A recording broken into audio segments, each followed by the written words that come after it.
আপনার কাছে আমি লোকায়ত দর্শন সম্পর্কে জানতে চাইবো এবং এটা আসলে কেন গুরুত্বপূর্ণ আমাদের জন্য।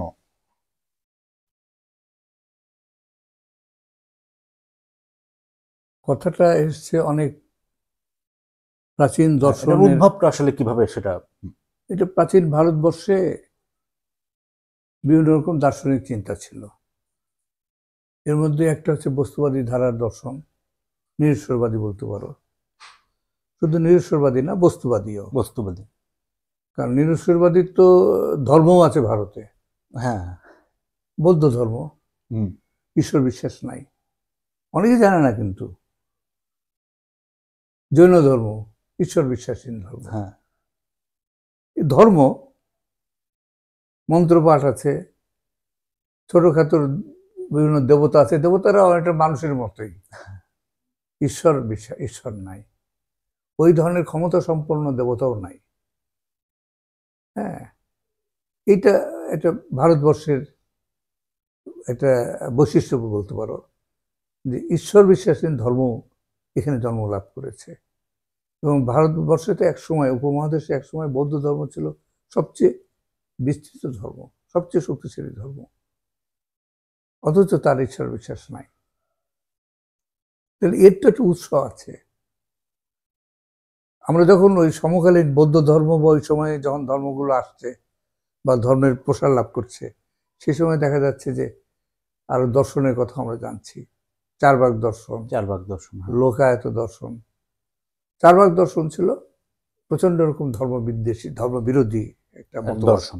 দর্শন। হ্যাঁ, লোকায়ত দর্শনও তাই। এবং লোকায়ত কথাটা এসছে, হ্যাঁ, এটাও জানতে চাচ্ছিলাম এইটা আসলে। খুব একটা ব্যাপকভাবে যেটা জনসমাজে ব্যাপ্ত ছিল। লোকেষু আয়ত, আচ্ছা। লোক সমাজের মধ্যে এটা ব্যাপ্ত ছিল। হ্যাঁ, তার মানে সে সময় মানুষজনের মধ্যে বস্তুবাদী চিন্তা একটা গড়ে উঠেছিল, চিন্তা ভাবনা এইটাই ধারা, প্রধান প্রধান চিন্তা ভাবনা ছিল। প্রধান চিন্তা ছিল, দর্শনের প্রধান, এইটি প্রধান দিক ছিল ভারতবর্ষে অতীতে। তাহলে লোকায়ত নাম হবে কেন বস্তুবাদী দর্শনের? নাম কেন বস্তুবাদী দর্শনের নাম কেন লোকায়ত হবে? হুম। এবং আরো কিছু দার্শনিক ধারা তখন ছিল, আধা ধর্ম আধা দর্শন, এরকম ইয়ে ছিল। আজীবিক আজীবী। দর্শন যেমন একটা ছিল, নিয়তিবাদী, নিরীশ্বরবাদী। ঈশ্বর ছিল না, ঈশ্বর দেবতা এগুলো জায়গা ছিল না। আরো কিছু চিন্তাধারা সে তখন ছিল, সাংখ্য দর্শন ছিল। এরকম বিভিন্ন ধরনের চিন্তাধারা ছিল যেগুলোকে নিরীশ্বরবাদী বলা ছাড়া উপায় ছিল না। আবার ব্রাহ্মণ্য বলা যাবে না ওই অর্থে, বৈদিক ধর্ম ছিল, সেখানে ঈশ্বর দেবতা সবই ছিল। আর বৌদ্ধ ধর্ম, মানে সরি, হিন্দু ধর্ম তখনও গড়ে ওঠে নাই। বৈদিক ধর্ম মানে ইয়ের সময়, বুদ্ধের সময় পর্যন্ত আমরা যেটা দেখছি সেটা হচ্ছে বৈদিক ধর্ম। ব্রাহ্মণ সম্প্রদায় ছিল, ব্রাহ্মণ্য এটা সম্প্রদায়, এটা গোষ্ঠী ব্রাহ্মণ, তারা বৈদিক ধর্ম চর্চা করত। কিন্তু আজকের এই যে বর্ণজাতিভেদ ভিত্তিক, বর্ণাশ্রম ভিত্তিক যে জাতপাতের যে প্রথা, এইটা তখন ছিল না। গোমাংস বধ তখন নিষিদ্ধ হয় নাই, এগুলো হচ্ছিল একটু একটু করে, অল্প, বিশেষ করে বুদ্ধের সময়ও না, আরো পরবর্তীকালে।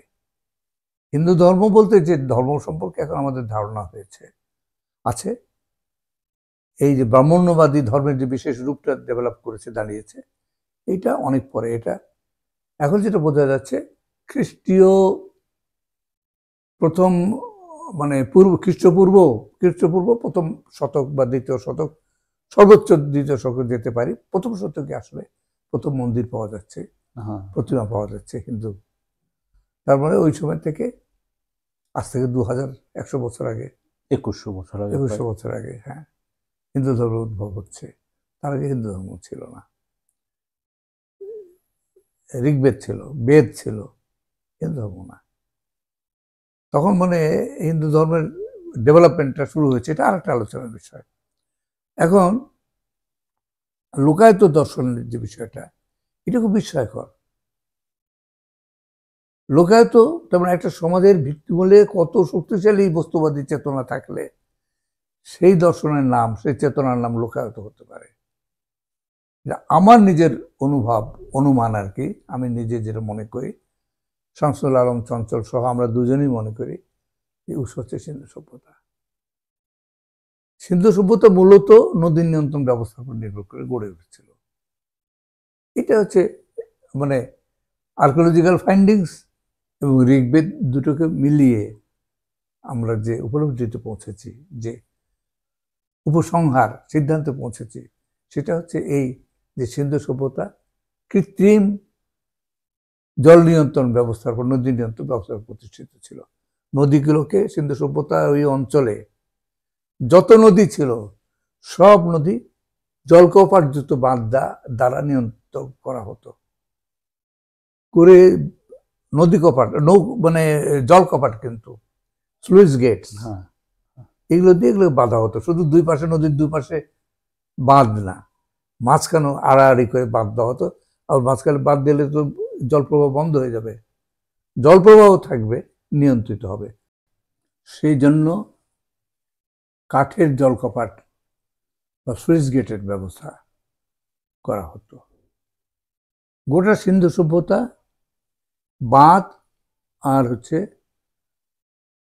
স্লুইস গেট বা জলকপাট দ্বারা নদীগুলোকে নিয়ন্ত্রিত একটা ব্যবস্থার অধীনে ছিল সিন্ধু সভ্যতা। এবং তার ভিত্তিতে ওখানে জলসেচ হতো, সেই জলসেচের উপর নির্ভর করে কৃষি উৎপাদন হতো, বিপুল ফসল হতো। যে কারণে সিন্ধু সভ্যতায়, কারণ এটা বিশাল অঞ্চলব্যাপী কিন্তু এই নদী নিয়ন্ত্রণ ব্যবস্থাটা গড়ে উঠেছিল, যার সাক্ষী একদিকে প্রত্নতত্ত্বতে কিছুটা পাওয়া যায়। সামান্য 4000 বছর আগে তো এগুলো ধ্বংস হয়েছে। সিন্ধু সভ্যতা মূলত 3900 বছর আগে ধ্বংস হয়েছে আর্কিওলজির হিসাবে, প্রত্নতত্ত্বের হিসাবে। তাহলে সেদিক থেকে দেখলে 4000 বছর ধরো আগে প্রায় ধ্বংস হয়েছে। এই 4000 বছর তো আর ওই বাঁধের এইগুলো হয়তো কিছু উঁচু ঢিবি পাওয়া যেতে পারে, বাঁধের চিহ্ন কিছু পাওয়া যেতে পারে, জল কপাটের চিহ্ন থাকার কথা না। আর এগুলো ধ্বংস করা হয়েছে। ঋগ্বেদে যে বৈদিক আন্দোলন যেটা হলো, এটার লক্ষ্য ছিল এই বাঁধ ব্যবস্থাকে ধ্বংস করে ফেলা। কারণ তখন অলরেডি এটা অকার্যকর হয়ে গেছে। মানে ওই 400, 500 বা 600, 700 বছর বা আরো বেশি সময় ধরে নদী নিয়ন্ত্রণের অধীনে নদীগুলো থাকার ফলে যেটা হয়েছে, নদীগুলো তলদেশ ভরাট হয়ে গেছিল, গতিপথ পরিবর্তন হচ্ছিল, সরস্বতী নদী মরেই গেল। যেটা সিন্ধু সভ্যতার অঞ্চলের বৃহত্তম নদী ছিল সরস্বতী, মৃত হয়ে গেল। ওর দুটো, একটা খাত পূর্ব দিকে যমুনার দিকে এলো, যমুনা গঙ্গায় দিকে চলে এলো, আর একটা খাত গেল সিন্ধু সভ্যতা গিয়ে পড়লো। মূল নদীটা ধ্বংস হয়ে গেল, মরে গেল আর কি। তো এর ফলে ব্যাপক অঞ্চলে বিপর্যয় ঘটেছিল একটা পর্যায়ে গিয়ে। এই বাঁধ ব্যবস্থার কার্যকর থাকছিল না। আর সে যুগের ইঞ্জিনিয়ারিং এর মানের ভিত্তিতে তো আমাদের চিন্তা করতে হবে। তো একদিকে এটা ঠিক যে কয়েকশো বছর বিপুল উত্থান ঘটেছে সিন্ধু সভ্যতার, তারপরে সাডেনলি এটা বা একটা সময় এটা কোলাপস করেছে, আর কাজ করেনি, পড়ে গেছিল। তো মানুষের মধ্যে ক্ষোভ দেখা দিয়েছে। কারণ এই সভ্যতা গড়তে মানুষকে লোকায়ত দর্শনের উপর জোর দিতে হয়েছিল। নদীকে আটকে দেওয়া, প্রকৃতির বিরুদ্ধে মানুষ গেছে, এটা মনে রাখতে হবে। আজ থেকে 5-6 হাজার বছর আগে, আরো আগে হতে পারে, হয়তো শুরুটা হয়েছে। তো এই যে 5000 বছর আগে মানুষ যখন নদীকে আটকাচ্ছে, বাঁধ দিচ্ছে, ওর গতিপথ বন্ধ করে দিচ্ছে, দুই পাশে বাঁধ না, নদীকে আটকে দিচ্ছে, প্রকৃতিকে নিয়ন্ত্রণ করা, প্রকৃতিকে নিয়ন্ত্রণ করছে, প্রকৃতি অধীনস্থ করছে মানুষ এবং নিয়ন্ত্রণ করছে, তাকে তার মতো করে চলতে দিচ্ছে না। এইটা সোজা ব্যাপার না। কিন্তু নদীকে দেবতা মনে করা হতো, বা নদীর আত্মা আছে, তার দেবতা আছে মনে করা হতো যে যুগটাতে। তাহলে এইটার বিরুদ্ধে, এই ভাবনার বিরুদ্ধে তো একদল মানুষকে দীর্ঘকাল লড়াই করতে হয়েছে। নদী নিয়ন্ত্রণের জায়গায় মানুষকে নেওয়ার জন্য, সমাজকে নেওয়ার জন্য। এমনিতে আর এটা করা গেছে তা না, মানুষকে তো তার জন্য তৈরি করতে হয়েছে, সচেতন করতে হয়েছে।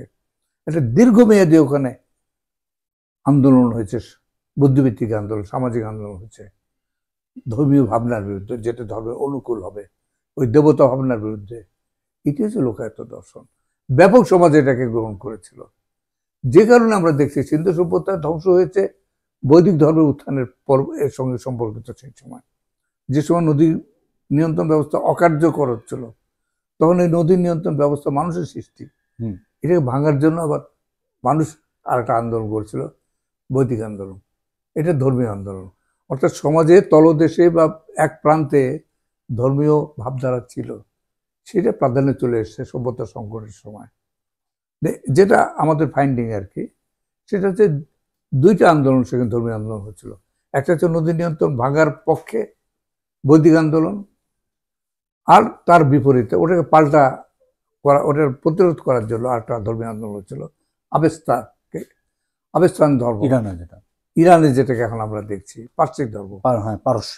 এই ওদের ধর্মগ্রন্থের নাম আবেস্তা, আর এদিকে বৈদিক মানে শক্তির ধর্মগ্রন্থের নাম হচ্ছে বেদ, ঋগ্বেদ। এই দুটা ধর্মের ওখানে উত্থান ঘটলো এবং যুদ্ধ হলো, গৃহযুদ্ধ হলো। গৃহযুদ্ধে শেষ পর্যন্ত নদী নিয়ন্ত্রণের পক্ষের শক্তি হেরে গেল, এরা চলে গেল হচ্ছে ইরানে। এই জন্য ইরানের আমরা আবেস্তানদের দেখতে পাই, এবং এর উৎস সিন্ধু সভ্যতায়। আরেকটা অংশ হচ্ছে ঋগ্বেদের পক্ষের যে অংশ বৈদিক শক্তি। আর ছিল লোকায়ত। লোকায়ত তো ছত্রভঙ্গ হয়ে গেছে, এই গৃহযুদ্ধ হতো, তারা ডিভাইডেড হয়ে গেছিল, গৃহযুদ্ধ হয়েছিল, তো তারা হয়তো একটা বৈদিক পক্ষ ঋগ্বেদের এই বেদ বাঁধের বিরুদ্ধে তারা যেতে পারে, একটা অংশ হয়তো বাঁধের পক্ষে ছিল, আমরা জানি না কি হয়েছিল, কিন্তু মোটামুটি বুঝি যে ওখানে একটা গৃহযুদ্ধ হয়েছিল। ঋগ্বেদ হচ্ছে তার ডকুমেন্ট আমাদের কাছে, এবং ঋগ্বেদের পাশে আবেস্তাকে পড়লে সেটা আরো ভালোভাবে বোঝা যায়। আমি তো দুটি মোটামুটি পড়েছি, ঋগ্বেদ তো খুব ভালোভাবে পড়ার চেষ্টা করেছি, মনোযোগ দিয়ে অনেকবার এটাকে আমাকে পড়তে হয়েছে। আর হ্যাঁ, যে কথা বলছিলাম যে এর সঙ্গে যেটা হচ্ছে সমাজের যে লোকায়ত চেতনা, এটা আস্তে আস্তে মানে তোমার হারিয়ে যেতে শুরু করেছিল, তাও পুরো হারায়নি। এই যে সিন্ধু সভ্যতার যে অধিবাসীরা, সিন্ধু সভ্যতা তো পতন হয়ে গেল, এরা ছড়িয়ে গেছে সারা পৃথিবীতে, পড়ে ভারতে তো আরো বেশি করে, এইদিকে দক্ষিণ পূর্ব এশিয়া পর্যন্ত ওরা গেছে, ইউরোপে পর্যন্ত গেছে, মধ্য এশিয়াতে গেছে, এদিকে তোমার ভারতের পূর্ব প্রান্ত পর্যন্ত, দক্ষিণ প্রান্ত, দাক্ষিণাত্য, এদিকে বাংলা, আসাম, এইসব অঞ্চলে ছড়িয়ে গিয়েছিল। বিশেষ করে বাংলায় যে একটা ভালো কনসেন্ট্রেশন ছিল সিন্ধু সভ্যতার অধিবাসীদের, সেটা আমরা মনে করি। একটা কথা শুধু এখানে আমি বলি, সেটা হচ্ছে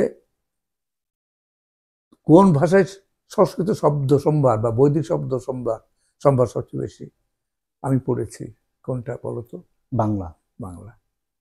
বাংলা ভাষায় হচ্ছে সবচেয়ে বেশি সংস্কৃত শব্দ সম্ভার, মানে বৈদিক শব্দ সম্ভার। বৈদিক ভাষা তো সংস্কৃত ভাষার আগের পর্যায়েটা, মূল ভাষাটা হ্যাঁ, এটা তো ঋগ্বেদের ভাষা, ওইটা থেকে পরবর্তীকালে সংস্কৃত হয়ে মার্জিত করে পণ্ডিতরা আবার সংস্কৃত ভাষা সৃষ্টি করছেন, এটা অনেকটা কৃত্রিম। যাই হোক, তো এই ভাষার সবচেয়ে বেশি শব্দ সম্ভার বাংলায়। তার মানে আমরা অনেক বেশি ধারণ করি সিন্ধু সভ্যতার উত্তরাধিকারকে, বাঙালিরা অনেক বেশি ধারণ করি, জনসংখ্যা বিচারও করি, মানে ওখান থেকে একটা বিরাট জনগোষ্ঠী এখানে এসেছিল, এটা বোঝা যায় একটা ঢেউয়ে না, কয়েকটা ঢেউয়ে এসেছিল, একবারে না, বিভিন্ন বারে পর্যায়ক্রমে এসেছিল বিভিন্ন সময়, এটা বুঝতে পারা যায়। আর ভাষাটাও নিয়ে এসেছিল তারা, ভাবনাও নিয়ে এসেছিল। এই জন্যই বৌদ্ধ ধর্ম উত্থান কিন্তু পূর্ব মগধ এবং বাংলা কেন্দ্রিক, কাছাকাছি বিহার এবং বাংলা মিলে এই যে অঞ্চলটা, এখান থেকে বৌদ্ধ ধর্মের উত্থানটা ঘটে। বৌদ্ধ ধর্ম নিরীশ্বরবাদী ধর্ম, ওই যে লোকায়ত চেতনার যে ভিত্তিটা পেয়েছে জনসমাজের ভিতরে বৌদ্ধ ধর্ম, সেই কারণে এই বৌদ্ধ ধর্ম এখানে এত প্রসার এবং উত্থান ঘটেছিল এইভাবে, এবং জৈন ধর্মেরও। কারণ এই জনগোষ্ঠী যারা এসেছিল, এরা লোকায়ত চেতনাকে নিয়ে এসেছিল। তো লোকায়ত দর্শন আজকে আমাদের কাছে যেটা মনে হচ্ছে, সিন্ধু সভ্যতার বস্তুবাদী দর্শন এবং মানব ইতিহাসেরও এটা একটা মানে একটা কি বলবো এটাকে, একটা অতুলনীয় ঘটনা। কোন সভ্যতা ধর্ম বিযুক্ত আছে না। প্রাচীন যত সভ্যতা আছে, সেটা তোমার এমনকি লাতিন আমেরিকা যদি যাওয়া যায়, ইনকা, আজটেক, সব কি দেবতাদের উদ্দেশ্যে নরবলি ও দিত। ভয়াবহ ব্যাপার, ভয়ঙ্কর। এদিকে তুমি মিশরে যাও, হ্যাঁ, ওখানেও ধর্মের ইয়ে। তারপরে ওই মেসোপটেমিয়া যাও, আর ওইদিকে পূর্ব দিকে তোমার চীনের দিকে যাও, সর্বত্র হচ্ছে ধর্মের রমরমা অবস্থা। রাজাদের কোথাও পূজা করা হচ্ছে দেবতা জ্ঞানে, দেবতাদের মূর্তি কোথাও গড়া হচ্ছে, প্রতিমা গড়া, মন্দির, প্রতিমা যুক্ত মন্দির করা হচ্ছে। অথচ সিন্ধু সভ্যতায় সেসব নাই। নাই, হ্যাঁ। এটা লোকায়ত সভ্যতা, লোকায়ত সমাজ, বস্তুবাদী সমাজ, বস্তুবাদী দর্শন ভিত্তিক সমাজ। সভ্যতা যখন ক্ষয় হয়ে গেছে, ধ্বংস হয়ে গেছে, তখন ধর্ম জায়গাটা নিয়েছে, বস্তুর জায়গায় ধর্ম নিয়েছে, ধর্মীয় ভাব। বস্তুবাদী চেতনা যখন মার খেয়ে গেছে সমাজের, সভ্যতা যখন মার খেয়েছে, তখন ওই শূন্যতা পূরণ করতে ধর্ম এগিয়ে এসছে। লোকায়ত, সুতরাং আমরা লোকায়ত চেতনার যখন আমরা একটা দৃষ্টি দিই, তখন আমরা আমাদের এক বিরাট উত্তরাধিকারকে দেখতে পাই, এক বিস্ময়কর সিন্ধু সভ্যতায়। হ্যাঁ, সিন্ধু সভ্যতায় দেখতে পাই, সেই সঙ্গে দেখতে পাই লোকায়ত চেতনা, তার ভিত্তিকে। সিন্ধু সভ্যতায় ছিল তার ভিত্তি। আজকে সেদিকে আমাদের নতুন করে দৃষ্টিটা দেওয়া দরকার।